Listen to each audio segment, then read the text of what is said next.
ప్రార్థన చెయ్యి అంటే దేవునికి వెళ్ళి చూడు, దేవుని వైపు చూడు, దేవుని దగ్గరికి వెళ్ళు, దేవునికి మొరపెట్టు, దేవుని అడుగు. ముందేం చెప్పాడు? ఆయన మిమ్మల్ని గూర్చి చింతించుచున్నాడు కనుక మీ చింత యావత్తు. రైట్. 2వ వచనం ఏం చెప్తుంది? దేనిని గూర్చి చింతింపకుడి కానీ మీ విన్నపాలు కృతజ్ఞత పూర్వకంగా దేవుడికి తిని. అతడు ఏం చేయాలి? కూర్చొని ఏడవాలి, లేదా పక్క వాళ్ళకి చెప్పి ఏడవాలి అన్నాడా? నో, ప్రార్థన చేయవలెను అన్నాడు. 3. 4వది సాక్షాత్తు యేసు ప్రభువే చెప్పాడు మత్తయి సువార్త 6వ అధ్యాయంలో. సాక్షాత్తు యేసు ప్రభు వారే ఇలాగ మాట్లాడాడు మత్తయి సువార్త 6వ అధ్యాయంలో. మీలో చింతించుట వలన ఎవడు తన ఎత్తు మూరెడు ఎక్కువ చేసుకొనగలడు?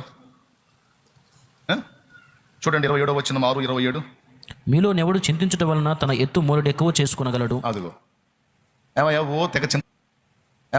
తెగ చింతపడిపోతున్నావు, తెగ దిగులు పడిపోతున్నావు, తెగ అల్లాడిపోతున్నావు. అలా చింతపడి అల్లాడిపోవడం వల్ల ఒక మూరడేమన్నా ఎత్తు పెరుగుతావా? ఎత్తు పెరగటం కాదు కదా, అస్థిపంజరం అయిపోతావు, ఉన్నదంతా పోయి స్కెలిటన్ అయిపోతావు. ఆ పని చేయవాకని చెప్తున్నాడు. అడవి పువ్వులు ఎలాగ ఎదుగుచున్నావో మీకు తెలియదా?